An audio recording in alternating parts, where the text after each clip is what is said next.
I am blind, which means this is how most people view me. And that I've never watched the NBA. Hold on, wait a minute!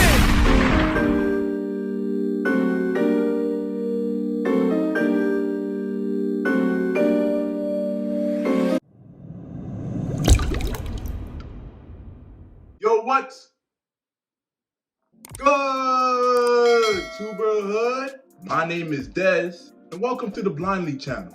Today we have a request by one of you. We hope you stick around. Yo, real quick, guys, I just want to say I don't know what's going on with my lighting situation in this video and the other two videos that, I got to edit. I don't know what's going on. I look like a ghost, you know what I'm saying? I don't know why my lighting is looking like that. I apologize. Please bear with it. You know what I'm saying? I'll figure it out as the following week. You know what I'm saying? Next week I'll figure it out with the situation. But back to the video. Why do people talk about dreams so much in sports? Better get y'all popcorn. This a long one. Dream seasons. Dream matchups. I hope that I'm able to upload this video actually. The longest video I've ever uploaded. They do it because so much of sports is about imagining what you want things to be like. Let's lock in. If only the setting were just right. It was one of those times none of us will ever forget. I can see me? The characters just right. I don't know anything about Angola, but Angola's in trouble. The timing just right. 11 Hall of Famers. I don't think you can ever do that again at no point in time. Let's do it, Mike. If only it could all be the way you might have dreamed it up yourself. Are you filming? Yep. That was the most exhilarating 15 seconds of my life. People perceived us as being superheroes. Please, Michael Jordan! No Isaiah Thomas No Isaiah Thomas question. Cool. We became a team, and that team just stomped on everybody. This never happened in sports. Nowhere. Well, I figured eventually there'd be a movie made about the Dream Team. Is there? There should be. The greatest team ever assembled in the history of team sports. The Dream Team. Coming soon to a theater near you. God bless you, and God bless America. 20 years can go by pretty fast, and the world isn't gonna stop and wait for you to remember what it used to look like. 1992 was a time of change. New faces in America quickly transforming into cultural icons. None more so than the superstars of the NBA. The Bulls have repeated. Let the party begin. After the legends of the 80s had lifted the league's profile to new heights, a fresh crop of players had blown the lid off.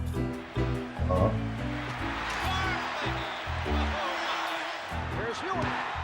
Robinson. Their talents and their charisma made them more than just basketball players. I am not a role model. They were a new kind of star athlete whose popularity transcended the game. Like Mike. If I could be like Mike. Is it the shoes? No, Mom. And now the very best of them awaited their brightest showcase, the world's largest athletic stage, the Olympic Games in Barcelona, Spain, even if no one truly realized the impact they would make there. It's a watershed moment in the history of sports, not just the Olympics, not just basketball. It moved the culture along. But in 1992, not everyone was ready for them. Not everyone thought pro basketball stars had a place in the Olympics. Okay. This kind of thing had never, ever, ever been done. You got the antagonist. So there was a lot of, poking the bear, if you will, by people in my profession. Sports journalists and journalists in general were skeptical, angry, because this wasn't the Olympic movement. The Olympic ideal had always been about amateur competition, which meant the United States had always sent basketball teams made up of college kids. Teams that dominated for decades. In 1972, the Soviet Union was awarded a victory over the U.S. in a controversial gold medal game. The United States apparently had won the game, but the debate still goes on. To this day, that American team still hasn't claimed their silver medals. But that result seemed like a fluke when the Americans got the gold in their next 2 Olympic appearances. U.S. has its 9th gold medal. While the U.S. celebrated, though, the rest of the world was catching up. So in 1988, when the Soviets won again, there was no talk of any fluke. The United States goes home with a semifinal loss to the bigger, more experienced USSR team. I was embarrassed. I know some of the guys left their medals there in the room. They didn't want to take them home. And here we are, USA on our chest, and we didn't get the job done. But the amateur ideal had gotten muddled. While NBA players were prohibited from Olympic competition, professionals from other leagues abroad could play. If you played in Europe for money, you were an amateur, but if you played in the NBA for money, you were a professional. And so our players weren't eligible. Those other countries were using pros, playing against 18, 19-year-old kids. That is really unfair. Yeah. Changing the hypocrisy, though, was a central goal of a European named Boris Stankovic, the head of FIBA, the World Basketball Federation. He was very much intent on lifting basketball up to the highest possible level of international sports. And if the whole world knew that the very best players in the world were not participating in the Olympics, that made it a second-class event. So in 1989, Stankovic issued a resolution to allow pros from all leagues to compete in the Olympics. But back in America, the NBA was lukewarm to the idea. We wanted to be good partners with FIBA to grow the sport of basketball, but we weren't particularly anxious. We didn't know what it would mean. We didn't know if our players would want to do it. We didn't know what the logistics were, but the vote passed, and NBA players were eligible for the Olympics. Okay. Now the issue wasn't about whether American pros could play, but whether the best players wanted to play. Okay. All good? Okay. The one guy that, that we were a little concerned about was probably Michael. The thought back then was Michael Jordan plays 36 holes of golf 90 days during the summer. What the hell is he going to be doing playing basketball? I was hoping they would not ask me to participate. And I was trying to figure out a way graciously that I could decline. I'd done the Olympic thing before, and when Rod Thorne called me and asked me, I wasn't gung-ho about it. My appeal to him was, you're the top player in the world. This is bigger than the NBA Finals, and, we need you. Okay. His thing, well, who else is playing? I mean, all the good players going to play. I'm not going to play by myself. So Michael Jordan waited to hear more. And Rod Thorne made his next call. It was a no-brainer for me. I was in from day one. And I figured if I jumped in first and said I wanted to play, that would get guys to want to participate as well. I think if Magic wasn't on that team, I don't think it would have been as spectacular as it was. And to finish out our careers, that was Magic important for both of us. Once you get guys like Magic and Larry committing to the team, then all of a sudden it becomes something just watch very, the video very on Larry. special. Go check that out if you haven't. Representing the USA is already a tremendous honor, but to know that you're going to be on a dream team is a once-in-a-lifetime experience. Magic, Bird, and David Robinson weren't alone in their pride. They called in the big guns. We're the Navy SEALs that we had to go over there and kick butts and take names. With those stars and the Utah Jazz tandem of John Stockton and Karl Malone, the dream team was starting to take shape. It don't matter if you call me last. I got the call. I didn't feel like that I deserved to be called, but I truly wasn't going to tell them that. I was like, yeah, I'm in. I didn't even think to say who else on the team. I'm like, yeah, I'm good. Yes. Okay. Charles Barkley's ability was never in question. Oh, but they his got charged up attitude in there? was. God want us to win the world championship. I don't know if I go that far, Charles. No, I talked to him the other night. Look at young Charles Barkley, bro. It doesn't matter what I say. So from this day forward, I'm gonna say what the hell I want to say, and some people gonna like it, and some people gonna dislike it. But after a series of incidents on and off the court, the least of the committee's concerns were about what Barkley would say. I was asked to talk to him. He was so honored that we would even think about asking him. He convinced me that you won't have any problems with me. Now, with the team nearly complete, Rod Thorne had enough talent secured to go back to where he started. Representing my country was a big thing, but I think, the biggest motivation for me was now I get to spend time with some of the guys I compete against all the time. Portland's Clyde Drexler rounded out the list of NBA players, while the final spot on the roster was reserved for an amateur, Duke's Christian Laettner. Damn, that's gotta be tough. You an amateur surrounded by these GOATs, these legends. Puts it up. In any other Olympic year, Laettner might have been the team's biggest Laettner. star. But on this team, he was fine with being the last guy on the bench. I tell people this all the time, and it may shock them, but my most enjoyable year was my freshman year because they don't expect nothing from you except carry the luggage, do the laundry, and get our donuts. And that's easy. The harder thing is to be the leader. By May of 1991, 2 months before the Olympics, the team was set. 1 college kid and 11 future Hall of Famers. The man charged with putting it all together was the unflappable Chuck Daly. Okay. I've heard a lot about Chuck Daly. I heard a lot about him from my friends. Chuck looked the part. He was the guy that looked like he owned the arena, but he would also push the broom. His hair was beautiful. Oh. His suits were immaculate. He wanted to win, but he was wanted styling to and look good. profiling? Okay. As the head coach of the Detroit Pistons, Daly did both, winning back-to-back championships in 1989 and 90. Oh, that's the nigga that was doing the Jordan rules. Oh. The Pistons were nicknamed the Bad Boys for their aggressive and some said dirty style of play, never more evident than in their memorable playoff battles with Michael Jordan's Bulls.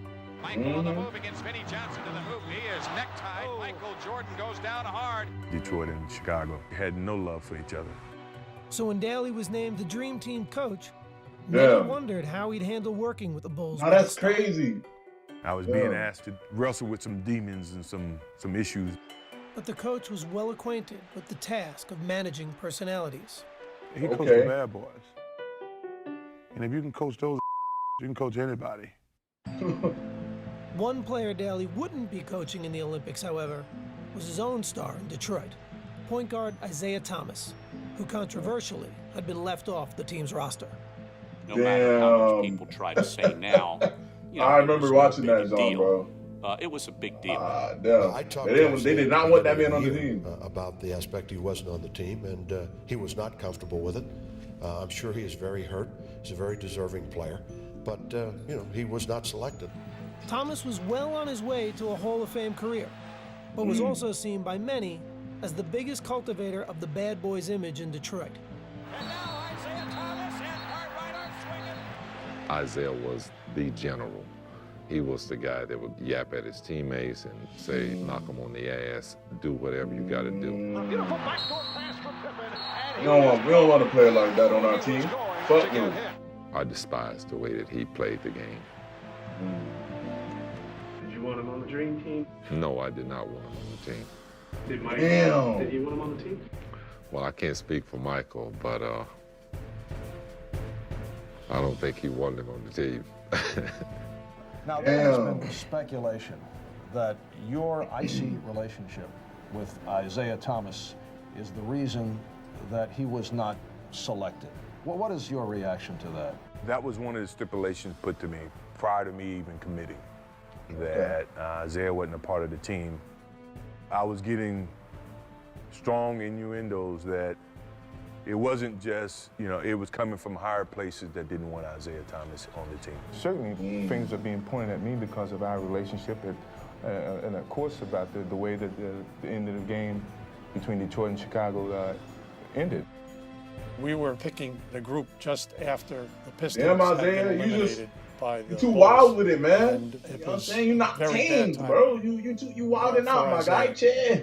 Everybody They had ain't want you on the fresh in their team, man. mind I'm the sorry, picture but of it is what Isaiah it is. walking You're off just the not, you court. know. Listen, you're just too wild with it. They left the bench, although there's 7 and 9, 10 seconds remaining. The Pistons just left. When the Pistons walked off the court before the final bell, I think it left a bad taste in a lot of people's mouths. All right, no Isaiah Thomas No Isaiah stuff. Thomas questions. Cool. Jordan and the team were done answering questions about Isaiah. But with training camp approaching, a bigger question would need to be answered. Hello, how you doing? How would the 12 stars that were selected play together?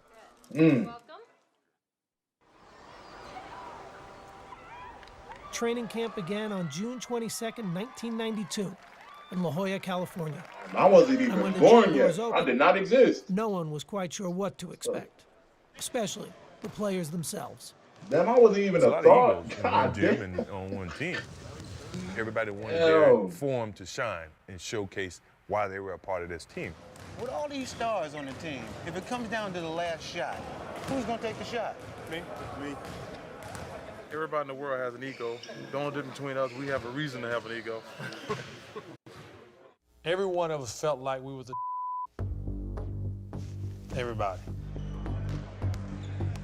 And when practice started that first day, every player seemed to be trying to prove just how great they were. I ain't gonna lie.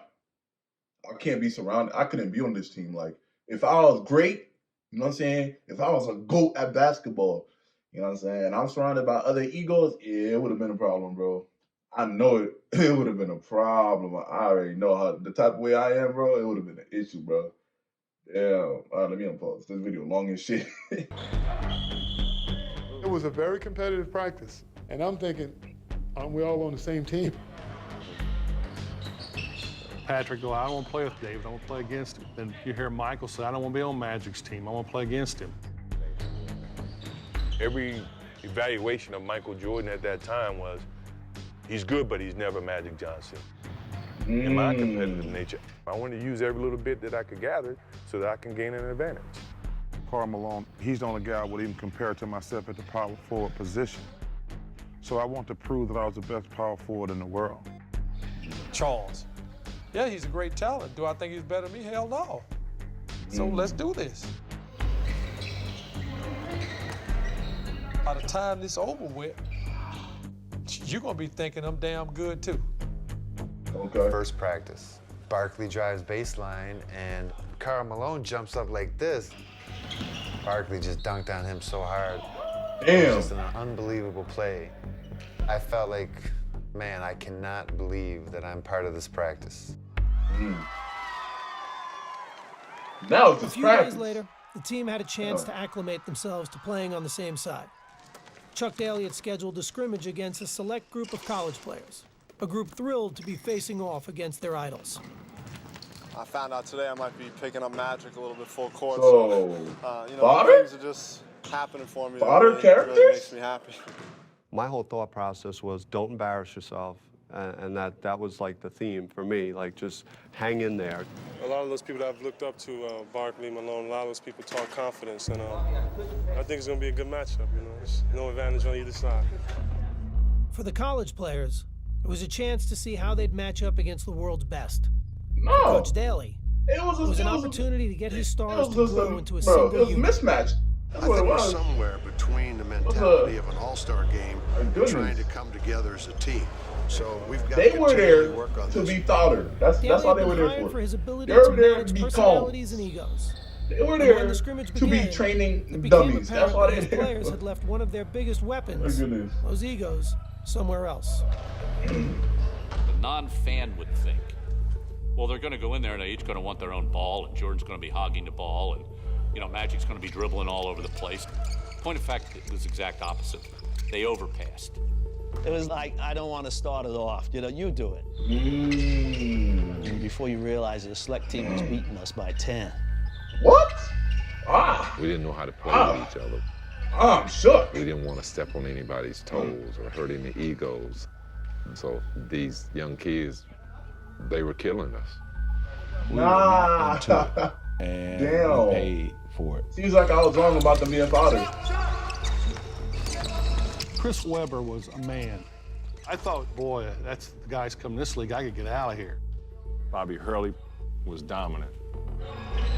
I did have some success penetrating and collapsing the defense, and our energy, our excitement to play, all those things played in our favor. Bobby Hurley didn't play 2 seasons in the NBA. Nevertheless, it did expose the one weakness they could have had, which is defending against quick guards. They were playing great. Then I noticed that Michael Jordan's not playing. I'm saying something. Chuck, then he said, we're all right. Yeah, we're all right. Daly watched as his players failed to make up the deficit. And in their first taste of outside competition, the Dream Team lost. Damn. A story their coach didn't want the press to get their hands on. I remember Chuck saying, as soon as the game ended and we were getting ready to let media in, it was erase the scoreboard.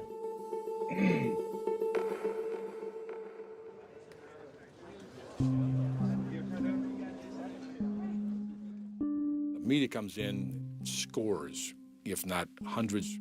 They can sense something. You can feel the tension, or you feel something in the air. Well, some of these college players we've just got through playing against probably should be on this team, but they'll get their chance.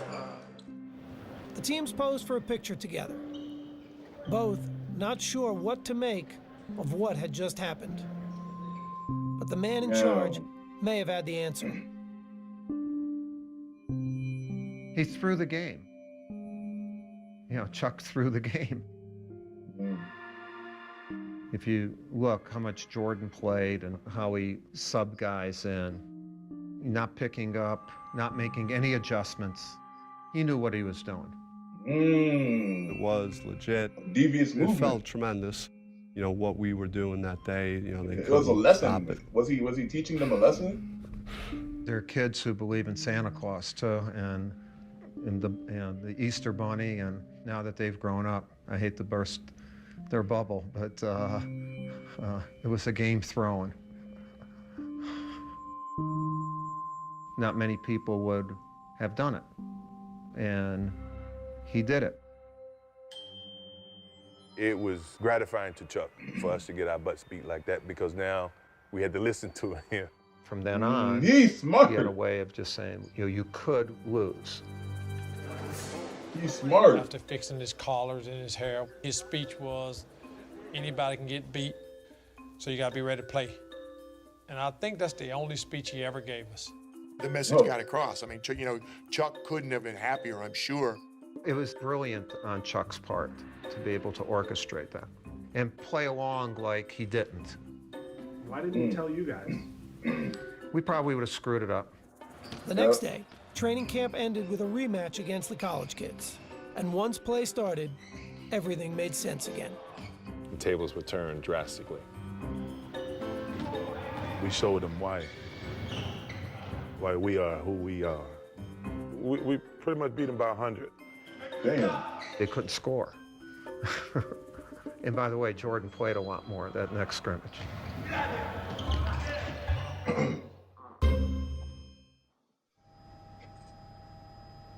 Before the Dream Team could play in the 1992 Olympics, they had to qualify. The place to do that was Portland, Oregon, and the Tournament of the Americas. It would be the public's first chance to see the NBA stars I together thought I got in to a game, sneeze, but it's not happening. especially Jordan, Bird, and Magic.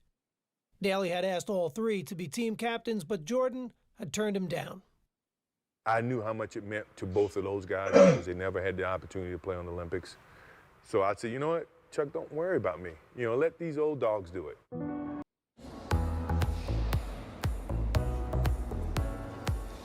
If you're moderate to severe Crohn's disease or ulcerative...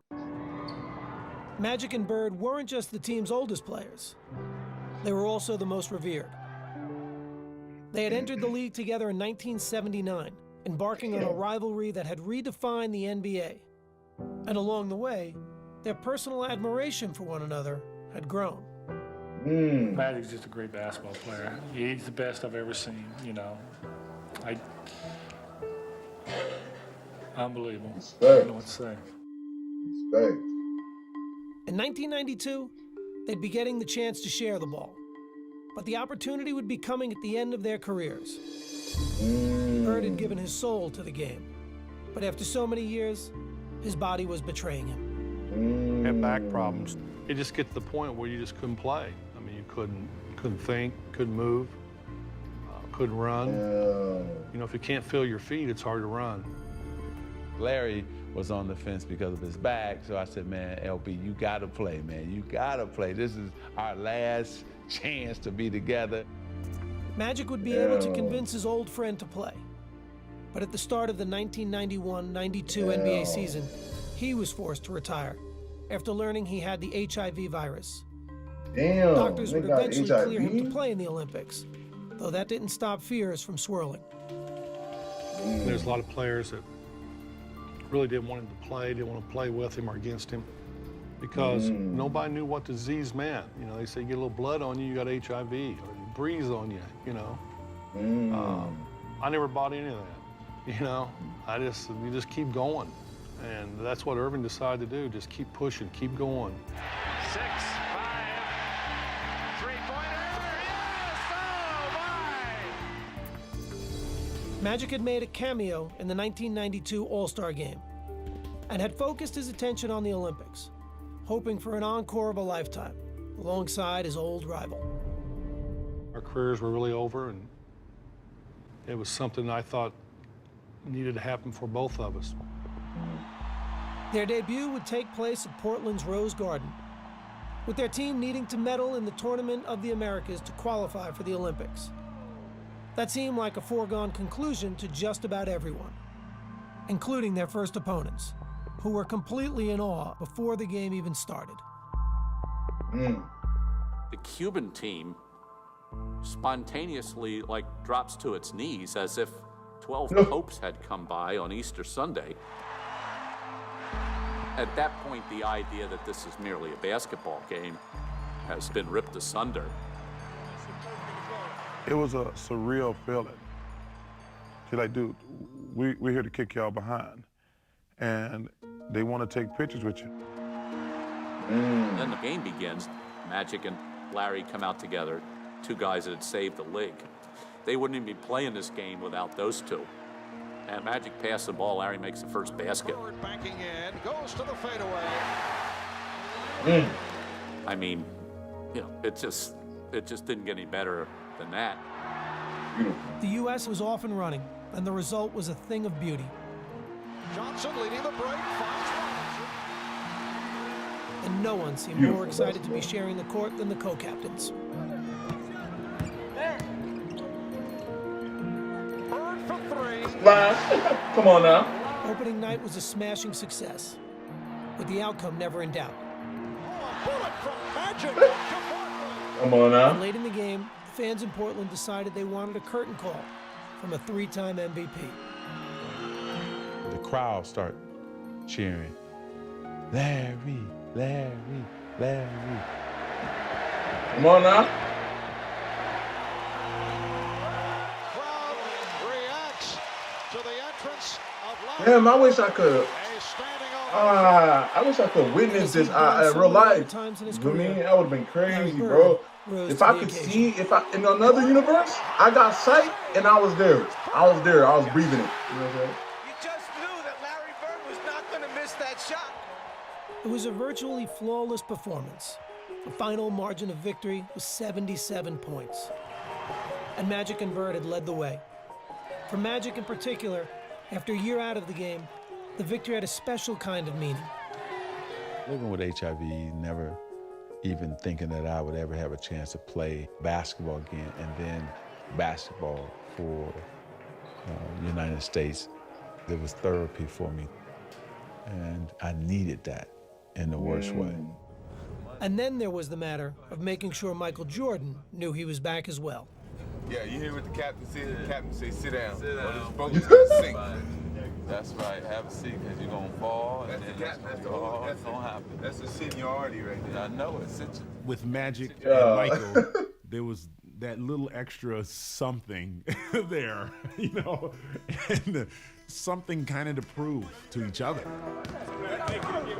I took it upon myself to always shoot with Michael. Okay, MJ, free throws today. Who was the first one to 50? Or we had little games. Who was the better shooter? Okay. Know what you got to do. Know what you got to do. Here we go.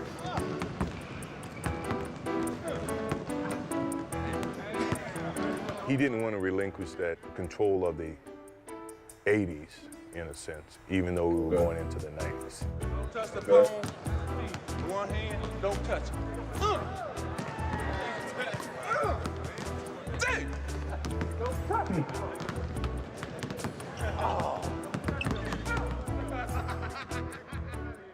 You know, he just come off missing a whole year. So it was who can win, who's gonna have the bragging rights by the end of this trip. You can't get too close to Michael, it's a foul. No. You haven't committed a foul in almost a year and a half, man. How can you talk? Michael's always tried to let people know that he's the top dog in whatever. That's just his competitive mode.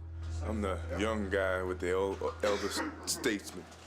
These old guys, they got arthritis. They can't stand in one spot too long. They got He's a young arthritis. puppy. I'm the big dog here. Whatever I Okay. say goes. Okay. While the winner of Magic and Michael's Can You Top This challenge remained in doubt, when it came to facing the competition in the Tournament of the Americas, the team stood united. When we took the court in Portland, which I'm on a we're team home like this, ground, bro. we wanted Like, to yo, showcase to the who's fans watching this? who would be Who's good at representing. basketball? Let's take over the YouTube scene. Let's take over the YouTube basketball scene on God. You know what I'm saying? I already got my jersey. Y'all seen it in the video before this. Come on now. Come on now. Oh, God, I want to be part of a team like this. You know? Set him up perfectly.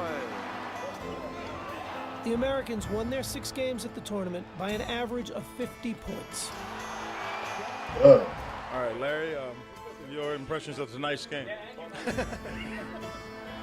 The gold medal was no surprise. But what was unexpected was the team's interactions with their opponents. We Yeah. showered them with adulation before, after, and even during games. Basketball. Magic Johnson and Oranga shaking Basketball. hands after the shot.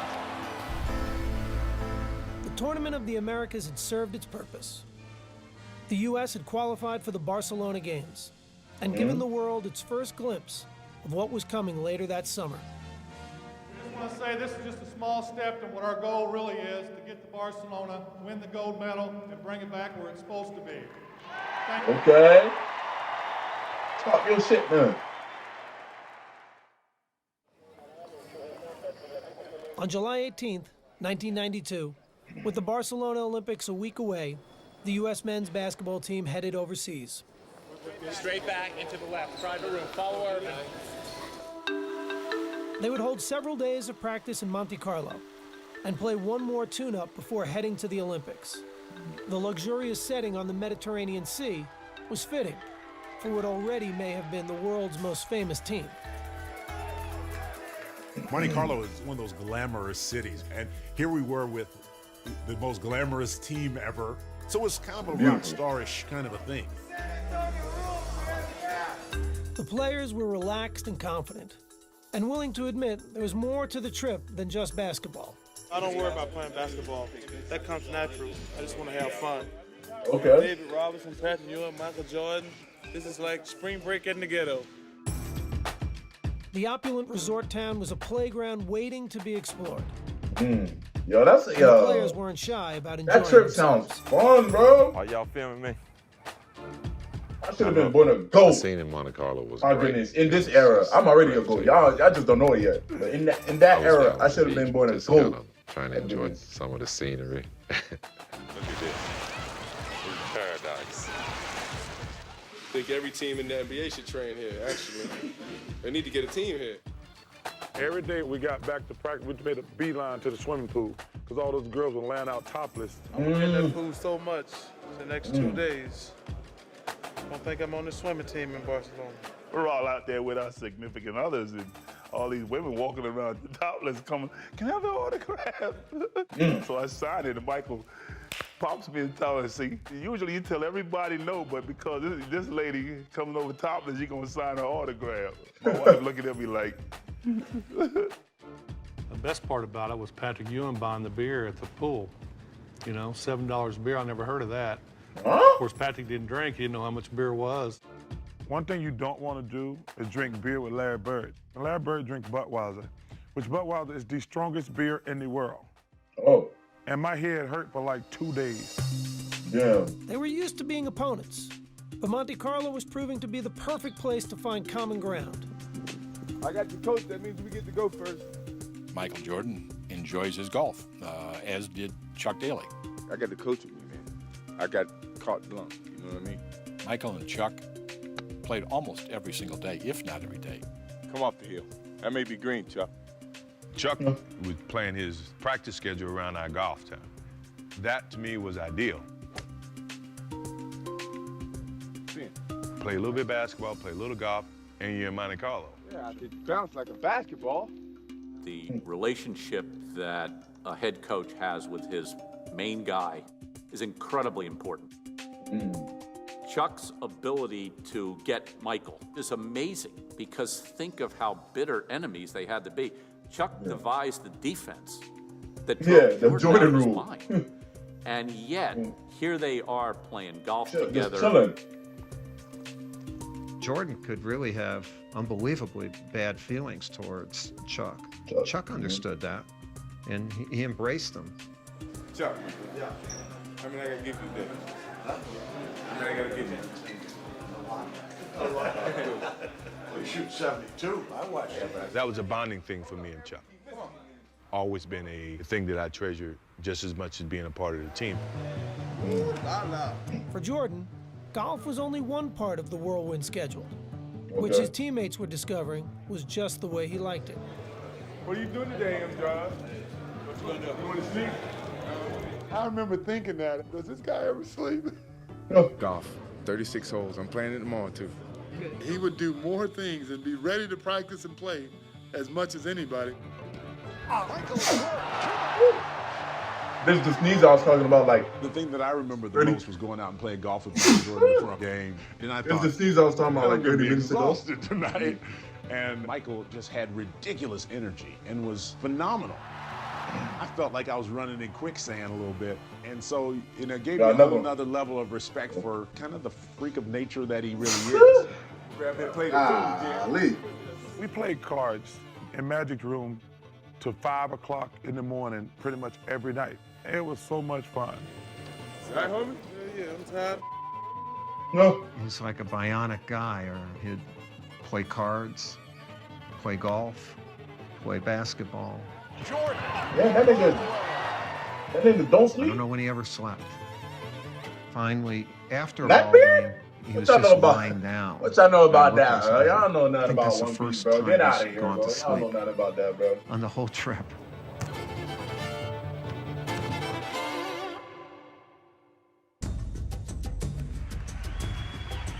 After a few days in Monte Carlo, the players returned to the court for an exhibition against the French national team. Everybody had their eyes on one team. You could feel that it was just such talent, such incredible skill, and it was just such a pleasure to watch. The Americans won the game easily, even if Damn, their performance easily? was far short of seamless. No, why you saying that? The Americans won the game easily. It was a terrible game, and U.S. looked half interested.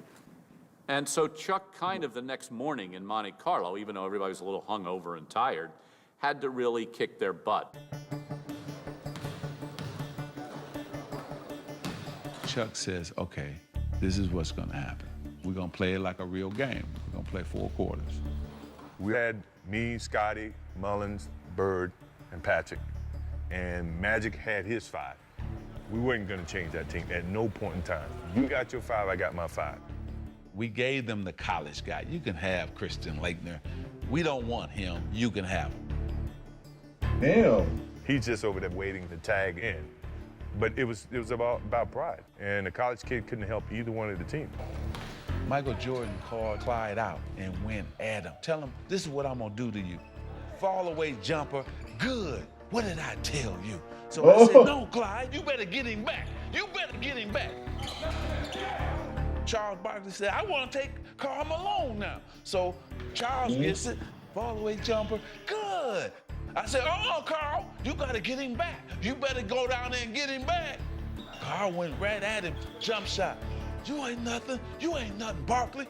So then I came down. Michael Jackson, he said, He feels like he's in an opportunity to prove himself. I love this, though. Showcase that, hey, look, I'm still Magic Johnson. I still dominate this game. That's all right. That's all right. We go from here. Magic was saying, you ain't the guy, and we got other players in this gym. Oh, they don't cheat. Don't be cheating on me. Doesn't take much to get Michael going. Just a little something to tweak him, and it's on. He never liked to lose. Mike always got that look. When you see that look, then you know just give him the damn ball and get out the way. As much as it was 5-on-5, you could see in Monte Carlo that it was gravitating towards, okay, Michael and Magic. Magic was hesitant to surrender his place on the mountaintop. And Michael, being Michael, he needed to say, no, I'm on the top of the mountain now. Magic was saying, look, NBA's not yours yet. You know, I'm still here. Michael's like, no, it's over. This is mine. And the funny thing was Larry was sitting on the side going, it's his. Chuck realized the competition aspect was getting a little bit too high. Killing everybody on our squad. He wanted to end practice, but Magic didn't want to end because he wanted to keep playing because we just kicked his ass. Oh, How you like that ass kicking we gave you? No. Oh, well, y'all got the first quarter of practice. By the time practice was over, even Magic had to acknowledge basketball's landscape had been changed forever.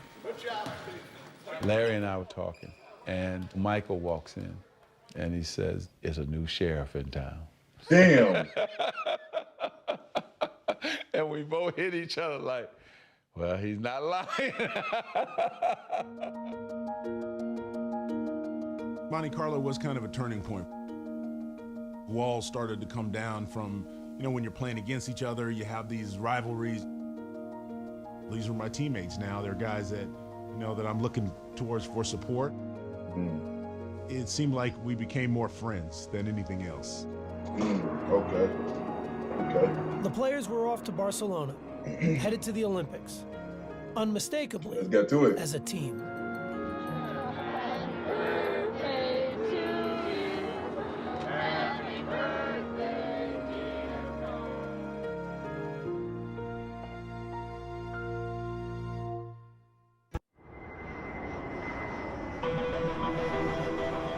The United States men's basketball team landed in Barcelona for the Olympics on July 24th, 1992. In store was an experience unlike anything they or the sports world had ever seen. The plane landing in Barcelona, helicopters flying over it. We're thinking, wow, what is all the commotion? What happened? And then we figured out they were there for us.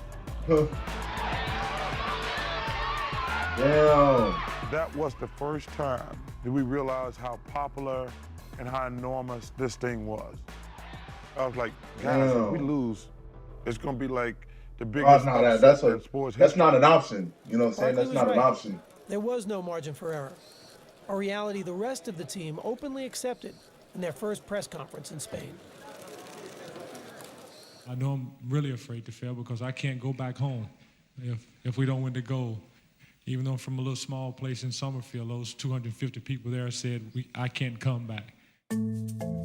Barkley, meanwhile, handled an endless barrage of questions as only he could. How did you feel in 1972 when the Soviet Union beat the United States in that wild game? Well, I had just flunked my entrance exam into kindergarten, so that was the only thing, you know, You know, everybody that has ever been in front of a camera, we tend to not say certain things. Why don't they just take their ass whipping like people and go home? Barkley says things that we would think about and never say. We're gonna have a little revenge in our hearts for 72 and 88. David, he can't say that because he's a Christian, but He said, man, you don't talk honestly enough to the media. You need to tell them what you're really thinking. I said, Charles, you talk too much to the media. You need to stop telling them everything you're thinking.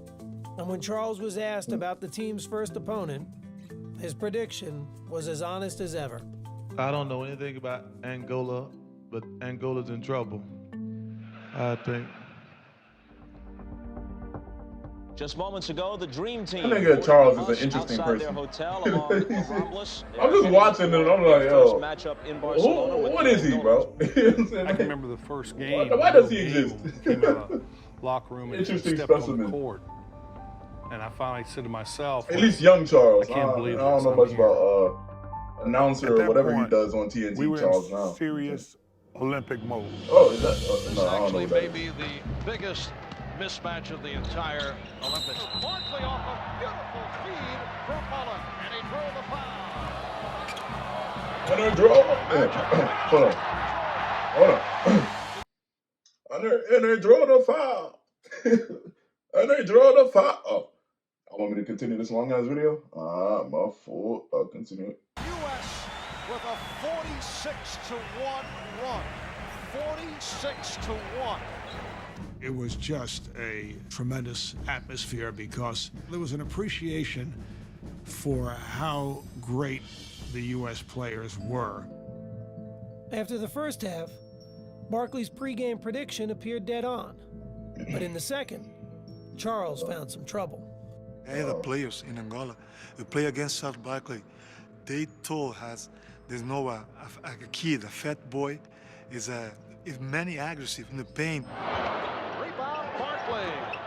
Rebound Barkley. And he's fouled and shoves David Diaz. Uh-oh. So Charles getting a bit aggressive. I thought they were playing dirty. And I told old boy, I don't even know if he understood. I said, hey, man, ease up on the elbows. Barkley from Pippen. I let it go twice. You can see the frustration with Barkley. And the next time, I just cracked it. No. Barkley from Pippen. He said beat. He just cracked it next time. Technical foul has been called on Barkley. To his dying day, Charles claims the guy elbowed him 3 times. I said, Charles, you know, you're full of crap. No, it's not true. I didn't No, it's not true. elbow Barkley before the incident. No, it's not true. People always say, turn the other cheek. If you turn the other cheek, I'm gonna hit you another cheek too. I thought, what are you doing, Charles? The guy is half your size, but you know, Charles is an equal opportunity abuser. Erlander Coimbra did not think it was a friendly elbow. That's the same guy that just asked you for an autograph, Charles. I mean, you think he's not intimidated? I think he's acting like a bullying, but maybe it's from his personality. The United States has defeated Angola by the score of 116. Charles, don't be pulling. Don't be pulling an Isaiah Thomas now. Afterwards, Come on now. the result was overshadowed by the controversy. Well stood the elbow. Well, he hit me, I hit him. That's the way it is. Charles made you look like the ugly Americans, which we were trying not to do. Damn. We said to Charles, look, man, you're a reflection of all of us. So if you do it, they're not going to write the article that Charles Barkley did. They're going to say the Dream Team.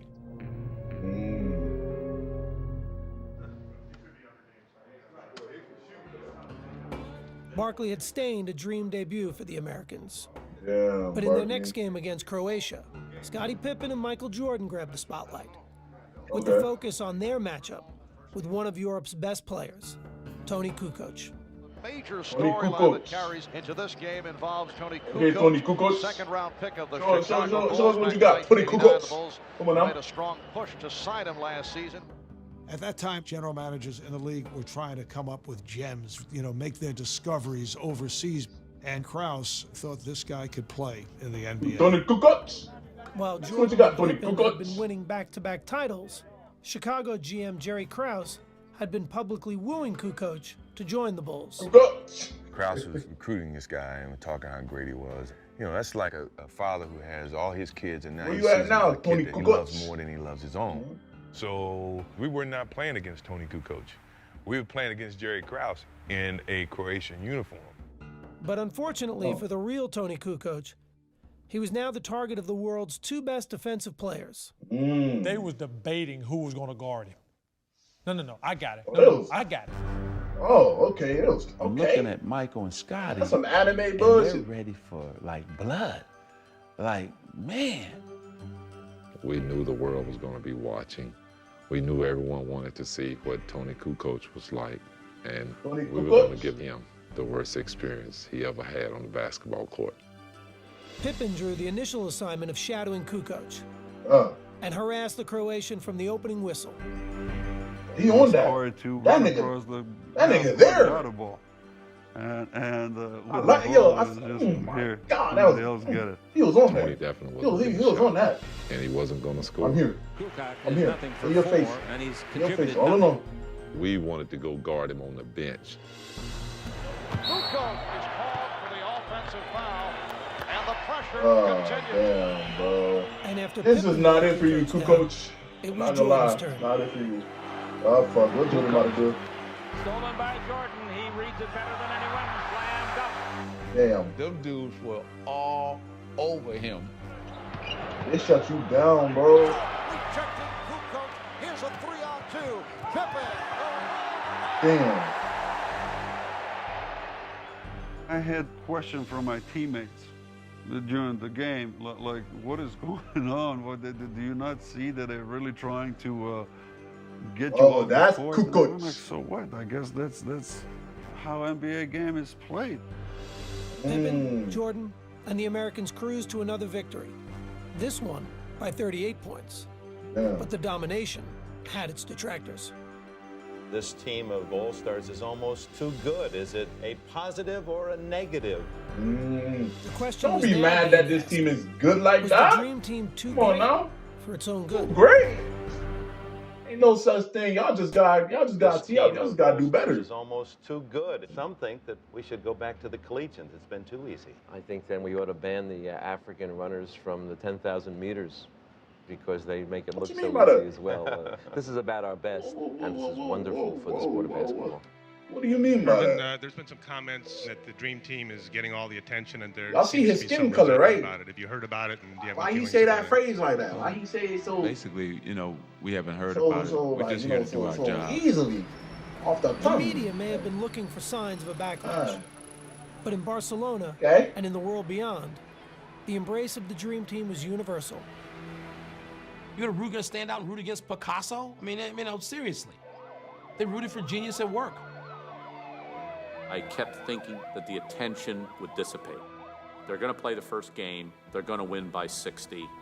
People are going to go back and watch Trek. Jordan in transition with a slam to give Team USA a 60-point lead. Damn, they really did win by 60? Kept building and building and building. The U.S. with another trouncing 127-83, 127 points. Workers were trying to get autographs. The security people were trying to get autographs. All the athletes were standing on side like a parade. Won the ball fake by Scottie Pippen. It is a 58-point lead. People perceived us as being superheroes. This was They're like gods, huh? on the U.S. men's Olympic team. The guy on the bench is taking pictures, and I said, wow, we are having an effect over here. Wrap around pass to Wrexham. Another easy victory in this, their fifth game. Yeah. Leitner, he's just there. He's just on the bench. It was I want to see Leitner do something. States was, Put Leitner on the this was court. A caravan that was going through the streets. I want to see Leitner go off. It was like the Beatles, where there's Better late than never, thousands of people Leitner. waiting all the time. That was the most exhilarating 15 seconds of my life. It took me like, it took me 50 seconds to think it. No one member of the Dream Team reveled in the Olympic experience more than Charles Barkley. After throwing the controversial elbow against Angola, Barkley had emerged as the team's most visible player. Everybody always had the same question. How much of an ass is Charles Barkley? Hey, Jack, when am I going to be on the cover of Sports Illustrated for this stuff? I should be on the Dream Team cover. And then every time you'd go spend time with him, you know, you'd just realize that he was the most enjoyable act, not only in all of sports, but possibly in all of pop culture. Sometimes I dream that he is me. I just want to be like Chuck. Mike. Right away, I told my editors, I said, well, the number one angle here is what is Charles doing? And if you wanted the answer to that question, all you had to do was follow the crowds. Like, we don't want you guys out and about because we don't know how safe it is. And I'm like, dude, I'm at the Olympics. I'm not going to stay in my room the whole time. So Barkley strolled Los Ramblas, Okay. man of the people, if ever there was one. Man, I walked up and down the Ramblas every night, and the people were fantastic. They all wanted autographs and wanted to take pictures. We could be inside the hotel. Soon we heard the big roar. You just knew, huh? He said, there go Charles. Yeah. So Charles would be walking. I knew he was an interesting specimen. What I say? Everywhere he went, you know. He was the Pied Piper. Charles would go over to the village and like find the Angolan players and hang out along the Ramblas at night. He was the most memorable person of the 1992 Olympics. I just saw this touch he had. I don't think anybody else in the world could have done it beside Charles Barkley. At the end of the day, he was America's best ambassador. Barkley was celebrated became for that. experiencing the That's not how it Olympics was on at his first. own terms. More quietly, one of his teammates found a way to do the same.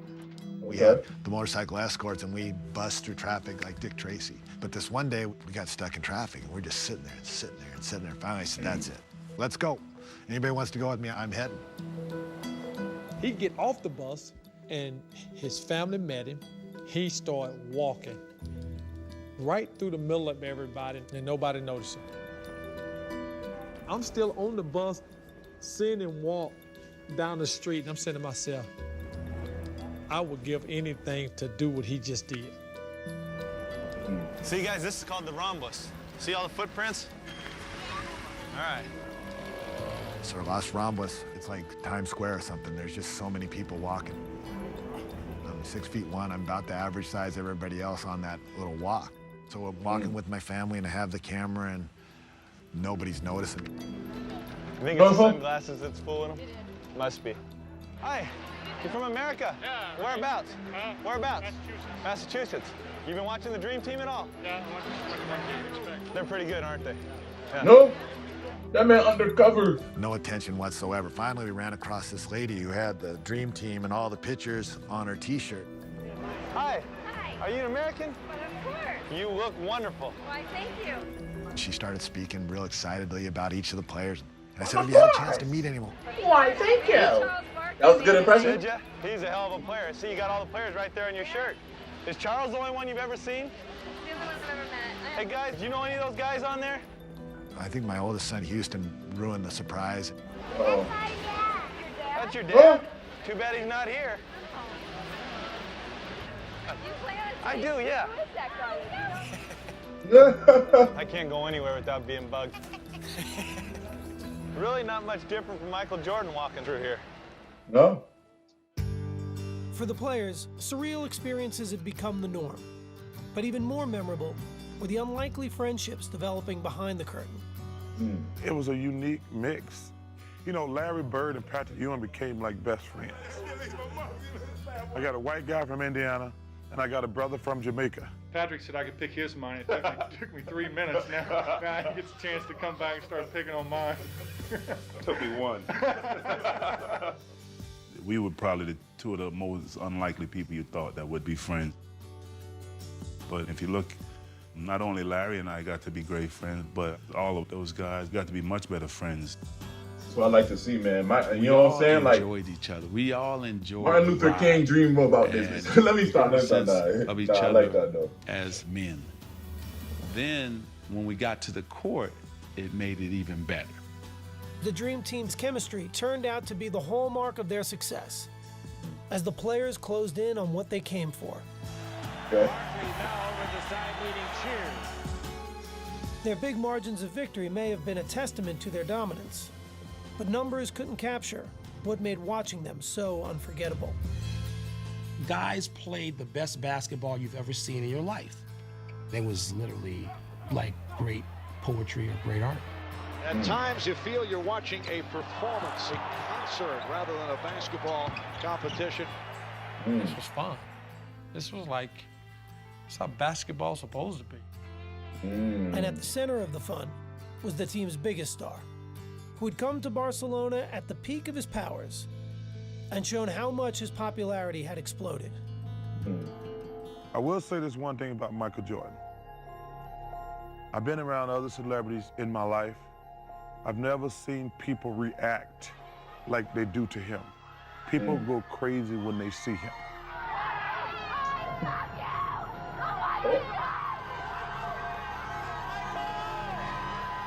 That man is a god. In every corner of the world, there was someone who just wanted to see him. Please, Michael Jordan! No one had the sort of pull, the gravity that Michael Jordan had. Jordan had initially come to Barcelona reluctantly, but an early morning trip just before the gold medal game revealed how meaningful his Olympic experience had become. What time in the morning is it right now? 6:30, 6:15, 6:45, something like that. And I'm drinking coffee, so it's gotta be a hurry. Can we go now? Where you from? Albuquerque? Albuquerque, New Mexico. Big fan of yours. Everyone's a big fan of yours. Your name? George Hirsch. George, how you doing? Michael George, nice to meet you. Last night I hit my wall, man. I couldn't make a basket. What are you doing up so early? I do remember getting up early to walk into the stadium. That is the thing that I remember the most about the Olympics. Olympic Stadium. Imagine all the athletes that's been here before us. It's amazing. What about Edwin Moses? Won 122 consecutive races. I think everybody's got something to cherish. I think this is something that my kids are gonna love one day.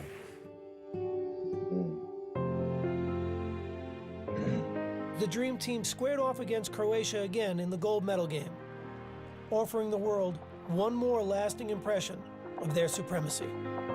Barkley with the lead for Mullen. Behind the back. Team USA no. to send a message tonight. We wanted to win and we wanted to dominate, but how we did it, sharing the ball, including everybody.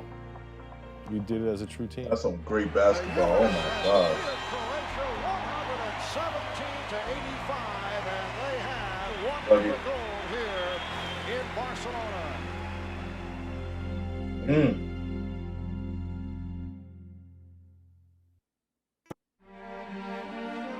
Campeón olímpico y medalla de oro, el equipo de los Estados Unidos de América.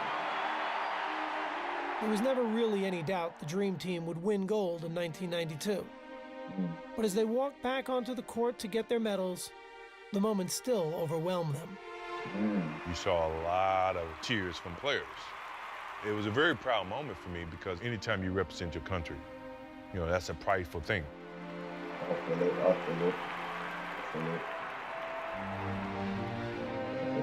Man, He still feel it. send chills down my spine. He still feel it. It just sent chills down my spine. I wasn't even like there. I would ever achieve. To do it on that stage with those group of guys, it's a memory I'll never great, forget. bro. That's what I live for, like moments. Nothing in my life has You gotta ever create felt history. like You know what I'm standing on that saying? podium. Don't worry, guys. I These was getting reaction videos goosebumps. are not all that I have to offer. Every single Don't worry. time I heard the I'm national saying anthem, we in the after calm that, before the storm right now. different Don't worry about significant it. to me. I knew Yeah. what it really meant, you know. As a young kid growing up, I used to watch Olympics on TV with my father, and all he talked about was the Star Spangled Banner and the gold medal. made him feel proud to be American. Being up on that podium that night and receiving it, my father, he'd been pretty proud. All those emotions just overcame me. I got to be one of the guys one more time for my country. I said, man, I'll never forget this moment. You know, if this is the end, this is how I wanted to go out. This group may well be the greatest team ever assembled in the history of team sports. But when the medal ceremony was over, another realization began to settle in. When I walked off, I remember thinking that whole dream has come to an end.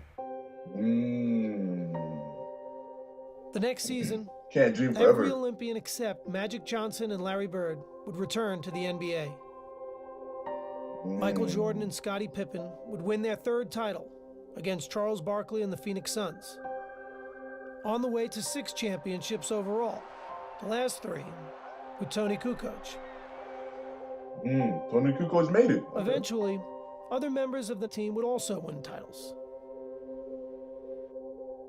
But each NBA player on the Dream Team would reach the Hall of Fame. Still, it's what they did together that summer that had the biggest impact on the game. An impact that continues to grow today. It really lifted basketball, and it gave birth to international stars who had nothing to do with those games in '92, but who took so much from it. We made the game a worldwide game. You know, I talked to Tony Parker, I talked to Ginobili, I talked to Dirk Nowitzki. Those guys say their first love of basketball started with the Dream Team. And I'm really proud of that. Yeah, that's something to be proud of. That's a mark on The world history. can change a lot in 20 years. Again, But there are moments in time you never forget, exactly. no matter how long it's been. I want to be part of those moments. No matter how much else has changed in your life since. 20 years later, they've all kept ties to the game in one way or another. And they It's like all a talk movie, about man. the summer of '92, as if it happened just yesterday. An experience still unlike any other. Well, this needs to in be their a movie. remarkable Someone made this basketball yet? lives. This needs to be a movie. I've never had Dream more Team. fun being around anybody. Everybody got along. There was no ego. We had fun. You know, clearly everybody reminds me I never won a championship. So that to me was like winning the championship, winning the gold medal, and hanging out with these guys. The reward itself is really only a small part of the story. It's what the gold medal represents that will always tie these men together. This is like, this fraternity, that's pretty awesome. I don't think you're ever going to be able to get 11 Hall of Famers to play all at once, you know, on one team. That's That's unheard of. crazy. We go on the bus. And then Leitner he just Come there, back. huh? What about Leitner? What about my man Leitner, man? Wave outside your window. He was there too. Even though he was sitting on the bench, he was there. He was witnessing.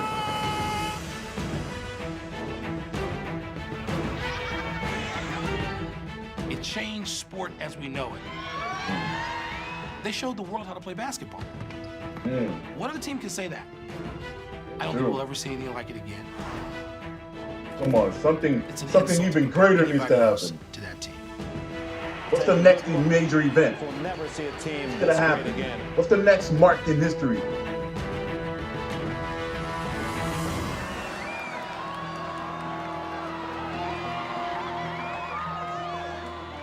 No team will ever have that happen. Hasn't had that happen.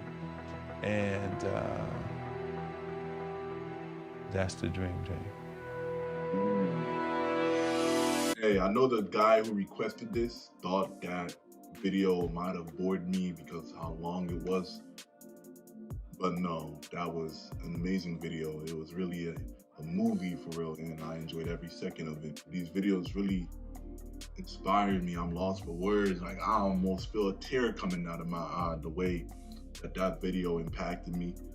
But I got 2 more videos to react to. It is late, you know what I'm saying? It's like probably like 3 right now in the morning. But for you guys, I got 2 more videos to react to, so I'm gonna get those out of the way. Hey, listen, whatever dreams you got, whatever goals you got, and you don't think you can achieve them, watch my channel and see what I do.